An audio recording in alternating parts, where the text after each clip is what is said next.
Hello again, everybody, and welcome to Warriors Walkoff here on HBC TV 25. I'm Justin Barrientos. Thank you for joining us. We'll start talking about softball today with head coach Greg Jones, and a lot has happened since the last time that we were able to sit down and talk to you. First of all, congratulations to you in SIC Coach of the Year. Second consecutive, fourth during your time here at Winona State. And then you also had the Player of the Year in Lainey Van Zyl, Pitcher of the Year in Jordan Clement, Newcomer of the Year in Liz Potts. 6 on the all-conference first team, 2 gold gloves. I mean, you know, we always talk about all the accomplishments of the team, but that in itself, just one day, all of that coming out, that's pretty impressive.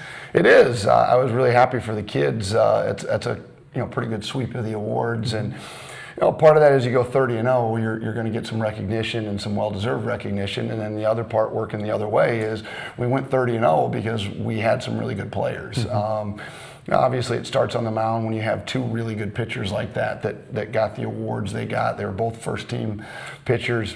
Jordan, the Pitcher of the Year, and Liz, the Newcomer of the Year. It goes a long way in our game to have 2 dominant pitchers like that. So, but in general, to have 6 first-teamers, and I could make an argument that we should have had 9.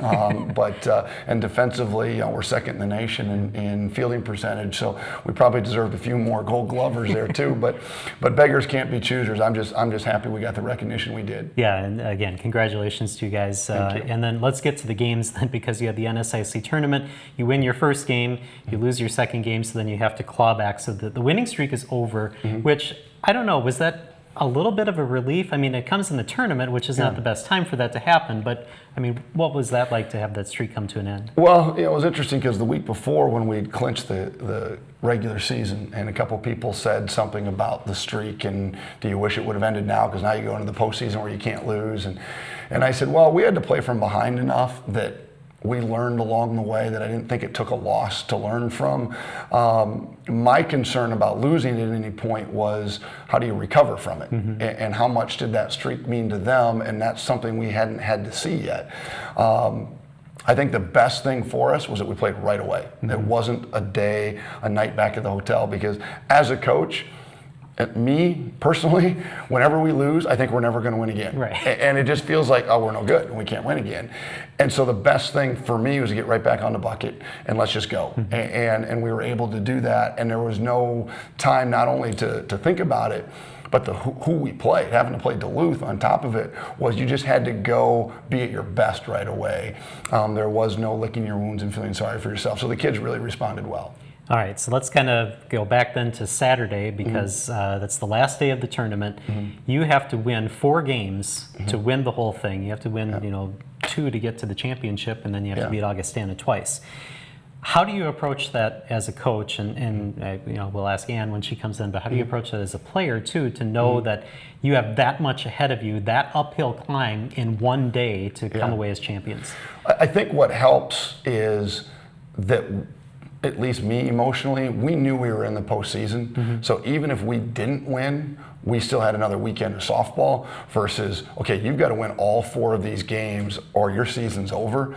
I think that's harder to focus one game at a time. And we were able to really talk to our kids about, don't try to win the tournament tomorrow. Try to win the game you're in. And don't try to win the game, try to win the inning. And keep everything small for as long as you can.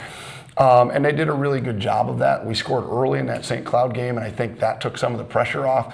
And then they came back and made it a 1-run game, and it was a great game. But because of who, again, we're playing a really quality opponent, we could focus on that opponent in that game, and it allowed us to keep that focus pretty tight.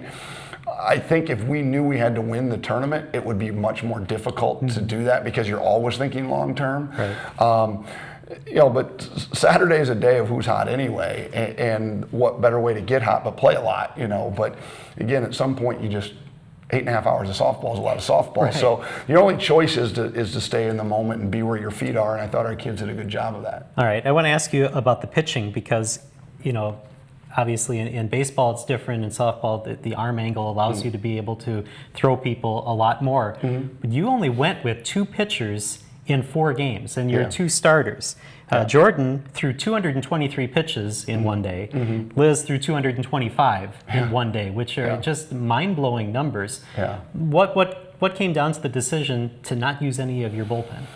Well, because of how well they were throwing, I think the biggest decision was in the last game, in the if game, because of it being Augie and because of it knowing that we were probably going to see them again the next week. Do you show them Jordan at that point again? But you're also in the conference tournament championship game. You fought all the way back, and you've got the pitcher of the year in your back pocket. It's hard not to use her. So you're kind of battling those internal demons between the competitive side and the rational side of pitch counts and exposure and things like that. But the decision with Liz was pretty easy. Again, going into the day, we're just going to run our pitchers in order. We're still in the tournament. We're still alive. It's day 3. We went 1 and then 2. And then the first Augie game, Cindy came up to me after the Mankato game and said, I think we stay with Liz. And I said, I agree. I said, right now, she threw so well. And in order to keep her throwing well, I think she has to keep throwing. Okay. If we shut her down and then try to bring her back in another game, I don't know if physically she's still as ready. Plus, that extends the quality of rest time that maybe Jordan's getting. And so our plan was, with the first Augie game, was to use them both. And then if we get to the game 2 against Augie, we'll piece it together. But Liz just kept putting up numbers, and she was, that performance that she had to shut out Mankato and to shut out Augie and back-to-back, have double-digit strikeouts in both games and single-digit hits was just amazing, because those lineups are not meant to be shut down, and she really pitched well. Yeah, so that's back-to-back games. Those 225 pitches was in the span of maybe 4.5 hours, which is just incredible. Yeah. We're running out of time in this segment. Like I thought we would not get to everything that we need to. Just quickly, what happened in that last game where Augustana was able to blow you guys out? I think it was 2 things. I think, first of all, we ran out of gas a little bit.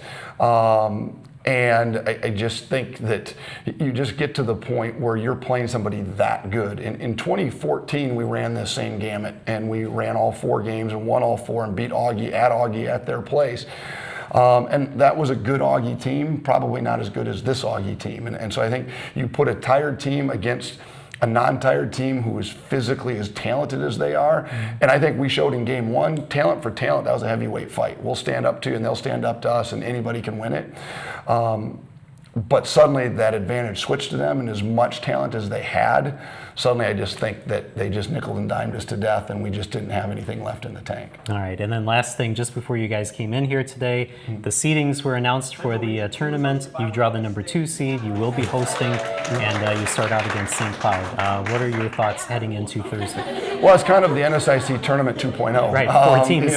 So it's all over again, and I think that's a good thing. Again, I guess I'd rather play them this weekend than have to face them in the Super Regional and go to the World Series, and that's not trying to put us there just yet, but I would rather, there's a comfort in it, and it's at home, and we've seen these teams. It's hard to beat these teams over and over and over again like we've done this year. But again, I think it's great that it's exam week and our kids get to stay home instead of getting on a bus and going on the road. We get to sleep in our own beds. There's a lot of real positives.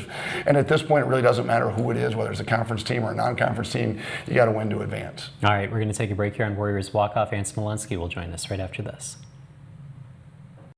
Follow the national circuit of the Pro Watercross Tour each week on Pro Watercross. It's not your average day at the beach. Featuring the best professional and amateur power sport athletes from around the world competing on the most beautiful beaches and venues in the USA, on some of the most challenging and technical race courses in the world. Check out the high-speed thrills of Pro Watercross weekdays at 9:30 a.m. and 3 p.m. on HBC TV 25. In this moment, it doesn't matter if you save money in 15 minutes. It doesn't matter if your neighbor has the same insurance that you do. What matters right now is the quality of your independent insurance agent. Glad you're okay, Sarah. We'll take care of everything. And the company that stands behind them. Thanks so much for your help. No problem. Auto Owners Insurance. WA Group in Winona is your local independent auto owners insurance agency. 20 years experience as a New York City prosecutor with over 30 homicide convictions. I'm Anna-Siga Nicolazzi. I know what it takes to win a murder case. That was the person you need to find, whoever left those prints. Let me take you inside the fight for justice. Now the chess game is on.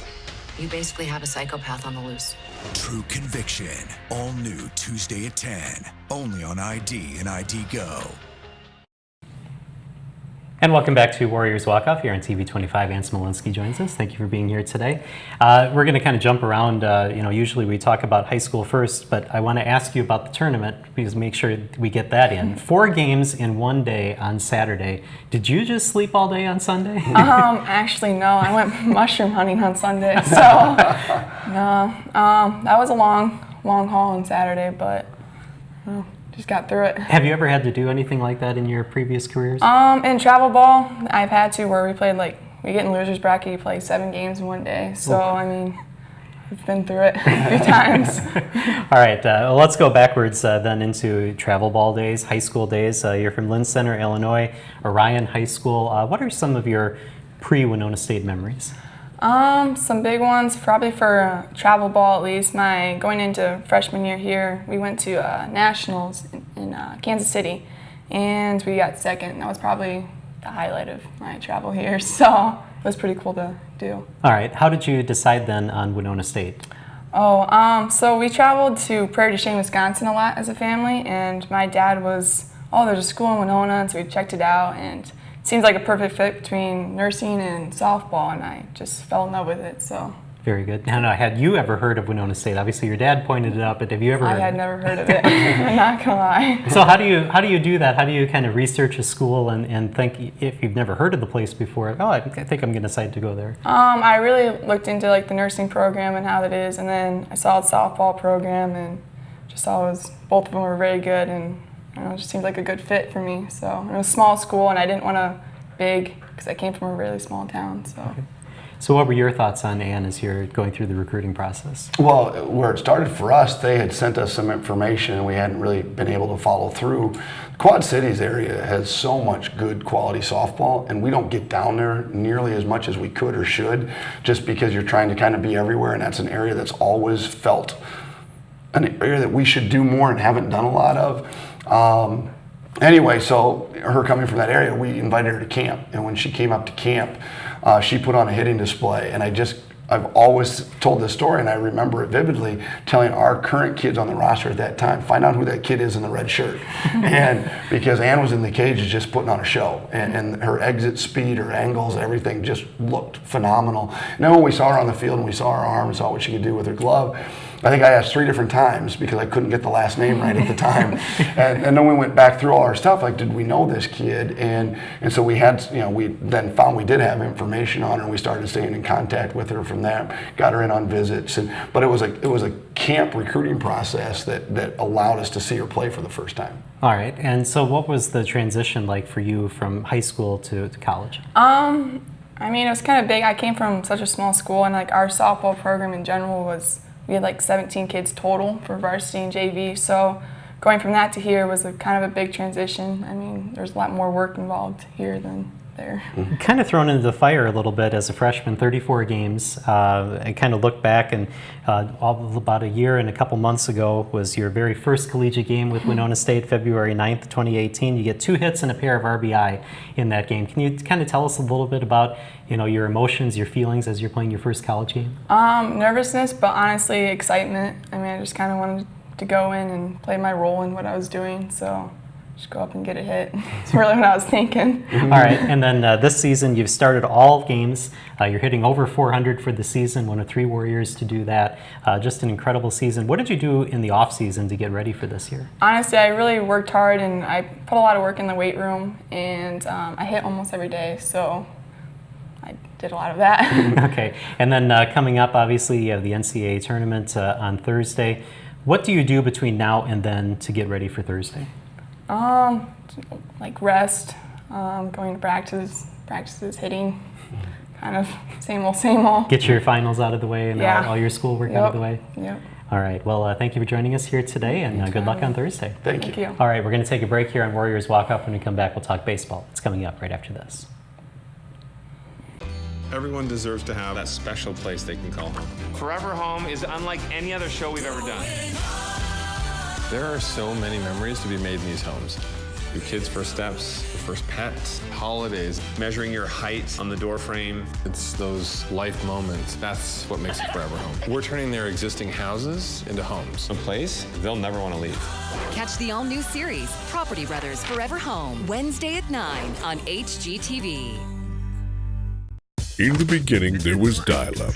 Slow as syrup dial-up. When 3 megabits arrived, it felt like riding a cyclone with your hands in the air. Until 100 megabits sent you surfing with glee on a cavernous pipeline of bits and bytes. Which brings us to 1 gig. That's 1,000 megabits per second from HBC. We're about to break the internet speed barrier. Your home deserves the fastest internet. Get gigabit internet today from HBC. Internet redefined. Your community matters. So does making sure it's well protected. Because Sally's isn't just a cafe. And Smith's isn't just a flower shop.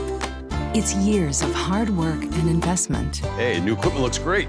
And in this moment, you realize your independent auto owner's insurance agent is the right person to protect it. Auto Owners Insurance. WA Group in Winona is your local independent auto owners insurance agency. And welcome back to Warriors Walkoff here on HBC TV 25. Time now to talk baseball with head coach Kyle Polk, and very festive today. It's not even the 4th of July. No, I'm just getting ready for summer. Very good. So, yeah. We've waited long enough for it, right? I know, exactly. It's like we haven't had a spring really yet, so right. I'm trying to push some things here, see if Mother Nature will pay attention. Very good, very good. Well, let's go backwards in the week and go back to your last home games of the season. A sweep over Concordia St. Paul. I think kind of a much-needed sweep for you guys, even though you've been playing really well over the last couple of weeks. Let's start out with Concordia. How'd the team play? Played really well, and it actually started on the mound. We've been talking about that. We had Aaron Mutter and Dylan Whitaker pitch 2 gems for us, complete games. I think we only gave up 5 hits on the day and 1 run. And actually, Aaron Mutter was named Conference Pitcher of the Week, which we haven't had one of those since Mitch Stallsberg had his 17 strikeout game a couple of years ago. So that's good for us going into the tourney, knowing that our best arms are fresh and ready to roll, and we can see where we're at. All right, yeah, Mutter had a 2-hitter against the Golden Bears, 10 strikeouts over 7 innings pitched, so very good for him on there. And then Dylan Whitaker, I mean, he pitched really well too. Yeah, he did, and he's been pretty steady all year long. They're probably 1A, 1B. For us, Mutter's kind of really stepped up here at the end of the year now. Has been looking what we envisioned with him coming into the year. He's finally doing what we thought he could do. Not that he didn't pitch good early, but he'd get himself in some trouble early, throwing a lot of pitches where he's learned how to minimize that and attack hitters and try to get them out early in counts. All right, and then after that series, then you had to go to Minnesota State for 3 games to kind of round out the regular season. First 2 games probably didn't go as you would have liked them to. No, again, it was another very well pitched game for us. Kyle Gendron, who's a guest today, threw very well against I think probably the best pitcher in the league that we've seen, Cam Klein guy. He was pretty good, and our guys came back and said that, but we were right with them. Basically, we had a misplayed fly ball that cost us, and I think that cost us the 2 runs. But it would you don't know what happens after that. Maybe we would have played 1-1, and who knows how long we play or whatever. But it was a very well pitched game. Gave us a chance. The second game just got out of hand early, and that happened. So. But we were able to come back on Saturday, though, to win the final game. Yeah, we'll talk about that in just a second. I'm going to go back to the games on Friday, though, because I want to ask about strategy on offense. That day was just not your day for hitting. I think there were 17 strikeouts between those 2 games. So when something like that is happening, I mean, how do you kind of help your hitters? What are some of the things that maybe you try to do to maybe change their outlook? Well, we talk more with them when they get back to the dugout. What did they see? What were you thinking in these counts, and then make sure that when they go up to bat again, hey, now what did they do to you last time? If a guy strikes you out and whatever, you tip your hat, come back dugout, sit down. What did he do? How did he get me out? And then make that adjustment the next time you come back. But again, that guy, the first game, he's pretty good. That's the best game pitched against us in a while, and he was pretty good. So, but we got to execute some things. We looked to execute a bunt situation, and we didn't do that. And things that we've worked on all year long. We just got to get better at those situations. And sometimes we do them well against certain teams, and other teams we struggle a little bit. And I said we can't have that. You got to be able to do it all the time. Well, that was kind of the difference between the Concordia games and the Minnesota State games, is that the execution in the Concordia games was right on. Yeah, exactly. And the pitchers from Concordia were pretty good pitchers too. They were two good arms. So we were able to face them. Actually, the guy from Concordia was throwing up to 94 miles an hour in the game one, but we've kind of had his number the last 2 years and stuff. So we were able to beat him again. And so you thinking going on that, hey, now we'll be going good. But the thing with him compared to the guy from Mankato had a secondary pitch and a third pitch for a strike, where the guy from Concordia could basically throw fastballs, and that's all we knew it. And actually, there was one scout there, pro scout, because he goes, one thing I found out is Winona State, they always hit fastballs. He says, that's all I ever see. Winona State can hit fastballs. So. All right, and then the last game of the regular season, a win over Minnesota State, 3-2. Austin Savory had a pretty good day at the plate, 2 for 3, game-winning RBI in the 6th. Kind of what you said, everything that didn't happen the day before kind of did happen on that Saturday. Yeah, again, we got good pitching again. We had to kind of do a bullpen thing by committee because of just where we were at in the rotation and stuff. So Parker Holmstrom gave us 2 good innings. Nick Carroll, who's been our closer, gave us 3 in the middle. And then Justin Furpo, our freshman, one of our other freshmen, he gave a great 4 innings to finish the game. And yeah, we executed and got the hits when we needed. I think we got 2 runs in 1 inning and 1 in the whatever. And we got guys on second base, and we got the key hit when we needed it. All right, and then the important thing then is that you get to the NSIC tournament. So that's one goal that's reached during the season. And now you take on St. Cloud. Let's talk a little bit, Augustana in St. Cloud. Yep. Again, top seed, defending national champions. How do you approach this kind of game, and what's your outlook for the first round? We tell them now the records go out the window. We played them a 4-game series, beat them 1 out of 4, but had some good games with them, some high-scoring games, so we know we can put some offense up against them. Just a matter of getting our pitching and stopping them.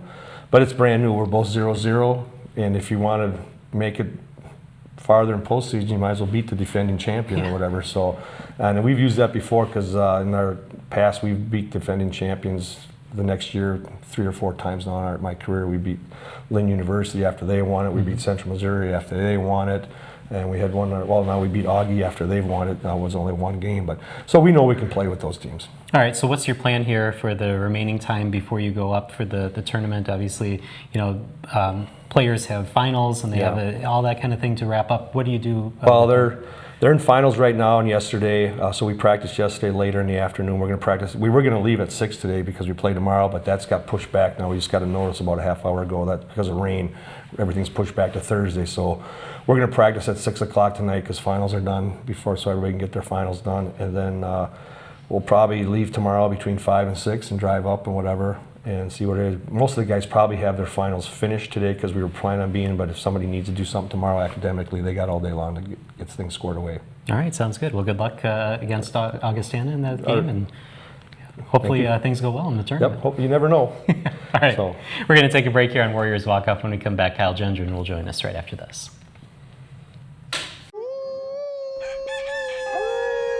What are they saying, Jeff?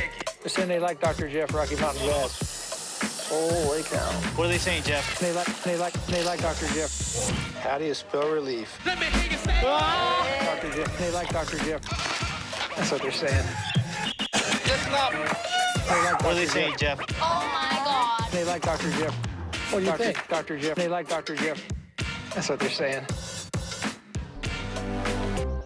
Businesses of all sizes demand results.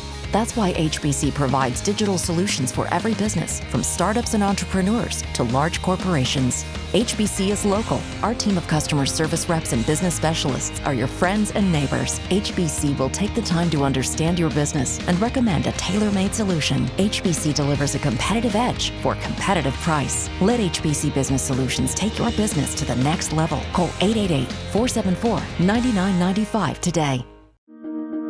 In this moment, it doesn't matter if you save money in 15 minutes. It doesn't matter if your neighbor has the same insurance that you do. What matters right now is the quality of your independent insurance agent. Glad you're okay, Sarah. We'll take care of everything. And the company that stands behind them. Thanks so much for your help. No problem. Auto Owners Insurance. WA Group in Winona is your local independent auto owners insurance agency. And welcome back to Warriors Walkoff here on TV 25. Cal Gendron joins us. Thank you for being here today. Thank you for having me. All right, freshman from Wilmot High School in Silver Lake, Wisconsin. Let's go back to your days in high school. You're a three-sport athlete in high school. Tell us a little bit about maybe some of your favorite memories from high school. Probably my favorite memory was we won a regional championship in basketball my junior year, and we actually beat Nick Herbst, so I always bring that up to him ever since he came here. I remind him of that every day. Yeah, Burlington, right? And we also played Burlington, so Aaron Mutter we would have played against. That was my sophomore year. He actually hit a game winner against us when they won the regional championship. And Nick Klug, too, I think was on that team, who's retweeted a couple of the clips that we've shown, so kind of interesting. Do you ever see him around campus? Yeah, I see him around. I used to play basketball with him when we were younger. Very good. Now, from what I understand, you kind of had the mindset you're going to play other sports, but baseball is really what your focus was going to be, and that goes back to your dad. Is that right? Yeah, he always pushed me to play baseball because he was a big fan of baseball, but so that kind of stuck with me to play baseball. Okay. And then besides high school, you played on some other kind of traveling teams. I think it was the Rawlings Hitters was one, and then the Burlington Barons, I think, was the other, correct? Yes. So what is the Rawlings Hitters? Can you tell us a little bit about that? So it's more of like an elite travel team. We played all over the country, so we got to play some of the better competition and play with some of the better guys from the area. Okay, and then how did you find out about Winona State? How did you decide to come here? I first found out about it. Josh Shatner went here. He's a year older than me. He played last year here, and he kind of told me about it. So I reached out to Coach Riley and took a visit and ended up here. All right, and then you're friends with AJ Frisbee, who's on the football team. Whose decision was first to come here? I think I committed first, but we definitely talked a lot to each other about where we were going to go because I think both of our final options were both Winona and St. Cloud. Okay. And then we both ended up coming to Winona. All right. What were some of the things that you saw that you wanted to bring Kyle here to Winona State? Like you said, some of the athleticism. Then when he came, and did you throw a bullpen for us? Yeah. We bring in so many guys and we work them out, but with the bullpen, if I can remember right, just seeing be able to command and how free and easy the ball comes. Like some guys, if they're throwing 85, 86, you can tell, but they're pumping, they're working as hard as you can. Well, his just came out nice and easy, so you knew there was a lot more in the tank. And hopefully we're going to get him to be consistently 90 all the time.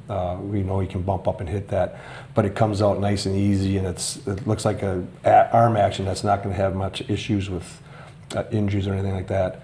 And then playing at a good program and playing with the hitters, and then he was playing with the amateur team too. We knew he had some good background in that area. All right, let's talk about your first time on the mound for the Warriors. I think it was March 1st.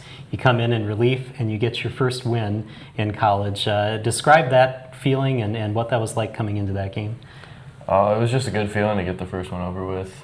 It went obviously well, so that was good. And I had good defense behind me the whole time, which makes it easier when you know that the guys are going to make the plays. And I think that was a game where they scored a lot of runs in the 7th or 9th to come in and actually get the win. What's that like to get that kind of support, knowing that you got that cushion to go on? Yeah, it's a lot easier to pitch when you know that you're going to have run support behind you, and that if you give up a run or two, your offense is still going to be able to produce and you can still win games. All right, and then kind of talk about the difference in hitters from high school to college. What are some of the things you've noticed in the first couple appearances? I think the main thing I noticed is everyone, like in high school, the best hitter is everyone's hitter in college. So it's like facing a 3-hitter the entire time. So there's no easy outs. Okay, and then what's your mindset now heading into the NSIC tournament? What are some of the things the Warriors have to do to be successful against Augustana? I think we just got to stay focused and execute stuff and pitch well and hit well, and we can make a run. All right, sounds good. Well, good luck on Wednesday, and hopefully we'll see you again next week. Thank you. All right, thank you. All right, thanks for joining us here on Warriors Walk Off. We'll see you next time here on TV 25.